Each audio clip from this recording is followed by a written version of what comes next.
Bonsoir les amis, j'espère que vous allez bien. C'est le général Alligator, créateur de la mentalité Alligator depuis les États-Unis. Alors, cette vidéo, c'est juste pour éclaircir un point de vue, répondre à notre abonné qui a demandé si quelqu'un qui a un visa visiteur peut voyager, c'est-à-dire de manière locale, peut quitter par exemple la Floride pour aller au Texas en avion. Est-ce qu'il est possible? Bon, nous avions déjà répondu à cette question-là dans certaines de nos vidéos. Mais comme on dit, les gens s'abonnent au fur et à mesure et tout le monde n'est pas informé. Donc je trouve judicieux de venir par cette vidéo éclaircir encore le point de vue. Alors, déjà, lorsque vous venez en tant que touriste et que vous êtes venu par avion, cela veut dire que vous avez un passeport qui est à jour. Lorsqu'on a un passeport, on a la possibilité de voyager. Et si vous êtes venu en tant que touriste, vous avez naturellement le droit de voyager, de quitter d'un état à un autre, parce que vous voulez découvrir. Mais, il faut préciser que lorsque vous arrivez, vous êtes encore dans les temps. À l'aéroport, on vous a certainement donné 6 mois à rester aux États-Unis. Donc, pendant les 6 mois, vous pouvez circuler, vous pouvez aller quitter la Floride pour New York, quitter New York pour Californie, parce que vous avez le droit, vous êtes un touriste. Personne ne va vous enlever ce droit-là, parce que vous avez un passeport qui est en cours de validité. Alors ça, c'est le premier cas. Vous avez la possibilité de voyager. Il y a aussi ceux-là qui sont venus aux États-Unis par avion, c'est-à-dire sont des touristes, dont le passeport n'est plus en cours de validité. Le passeport a expiré. Est-ce que cela peut voyager? C'est là la difficulté. Parce que pour voyager, il faut avoir une pièce qui est en cours de validité. Ça peut être votre permis de conduire, ça peut être la carte d'identité de votre État, cela peut être le passeport qui est encore en cours de validité, cela peut être la carte militaire, vous pouvez voyager avec. Il y a certaines pièces que les gens utilisent pour voyager. Mais lorsque vous avez une pièce qui est déjà périmée, là, il y a déjà un problème. Mais je suis sûr que dans votre optique, c'est-à-dire l'optique dans laquelle vous avez posé votre question, c'est pour dire, est-ce que quelqu'un qui est resté aux États-Unis plus longtemps qu'il n'aurait dû, c'est-à-dire quelqu'un qui est déjà illégal, on lui a donné 6 mois, lui il a déjà fait 2 ans aux États-Unis, est-ce qu'il peut voyager? Est-ce qu'il peut voyager s'il a son passeport à jour, son passeport en cours de validité? Eh ben oui, il peut voyager même si cela n'est pas très légal.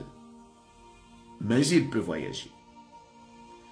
Il peut quitter d'un état à un autre. Don't get me wrong, je veux que vous écoutiez attentivement. Et il est vrai que vous pouvez voyager, vous avez la possibilité de voyager. Mais je tiens à vous dire, et je parle avec le cœur, faites très attention. La période n'est pas la même. La période où Joe Biden était au pouvoir, c'est une période. Mais la période que nous sommes en train d'aborder est une période trumpiste. Et qui dit Trump dit beaucoup de contrôle, dit beaucoup de stress. Même là où vous aviez la possibilité de passer tout le temps, vous voyagez, vous allez d'un état à un autre, on ne sait jamais, vous pourrez tomber sur les agents du CBP qui sont en civil ou les agents du ICE, surtout ICE. Surtout ICE. Et je voulais insister sur un fait. Quelqu'un va certainement me dire en commentaire, mais moi j'ai l'habitude de voyager, je suis illégal aux États-Unis, je n'ai aucun papier, mais je pars où je veux. Oui, ça je suis d'accord. Mais je tiens à te dire que là, il s'agit d'une nouvelle ère. Et là, il s'agit aussi du fait que parfois, même là où tu es toujours passé sans qu'il n'y ait un problème, un jour, il peut y en avoir. Parce que les choses ne sont plus les mêmes. En ce moment, nous parlons de Donald Trump. Il n'est pas le président le plus mauvais au monde, mais au moins on sait ce à quoi s'attendre. Ce qui est bien avec lui, c'est qu'il dit ce qu'il pense et ce qu'il compte faire. Cela vous permet de prendre vos dispositions. Nous savons qu'il y aura forcément un changement drastique sur le plan de l'immigration. Les choses vont forcément changer. Maintenant, c'est à chacun d'entre nous de savoir comment se positionner, de savoir choisir son couloir. J'ai l'habitude de voyager, mais il y a des états sensibles, et c'est pour cela que je fais la vidéo, parce que je sais qu'il y a forcément les états sensibles. Les états comme la Floride, le Texas, Arizona, des états où il y a des états qui sont frontaliers, par exemple au Mexique, comme Texas et Arizona, Californie. Encore que Californie, on sait que c'est beaucoup plus géré par les démocrates, mais les États qui sont comme Arizona et Texas, il faut faire attention. La Floride également, n'étant pas trop frontalière au Mexique, mais la Floride est un État rigoureux. Et j'ai vu le chef de la police de Floride dire, dès que Trump a prêté serment, il a dit à ceux qui sont illégaux en Floride, il leur a dit, vous avez encore le temps de partir de vous-même. Parce que si vous ne le faites pas, nous-mêmes, on viendra vous chercher. Comme pour dire, il va maintenant appliquer l'excès de rigueur.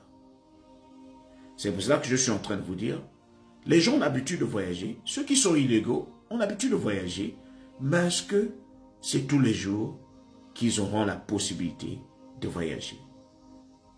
Est-ce qu'ils ne vont pas être surpris à un moment donné? Même là où tu as l'habitude de passer, l'aéroport que tu as toujours fréquenté, un beau jour, on ne sait jamais, il peut y avoir des agents du ICE en civil quelque part et qui attendent des erreurs comme ça. Quelqu'un m'a même encore demandé, est-ce qu'à l'aéroport, on vérifie ton statut d'immigration? Non. Les agents de l'aéroport qu'on appelle les TSA n'ont pas le droit de vérifier votre statut. Généralement, lorsque vous avez déjà votre passeport en cours de validité, ils vont vérifier autre chose. Maintenant, si ce que vous faites ou ce que vous aviez fait dans le passé attire leur attention, là, vous aurez affaire à quelqu'un. Ils seront obligés d'appeler les gens responsables de gérer votre situation. Donc, faites très très attention. La période est différente. Je ne cherche pas à vous faire peur, mais je cherche à faire en sorte que chacun sache comment gérer son couloir et savoir aussi ce qui nous attend. Personne ne va en mourir, mais au moins, mieux vaut être prudent.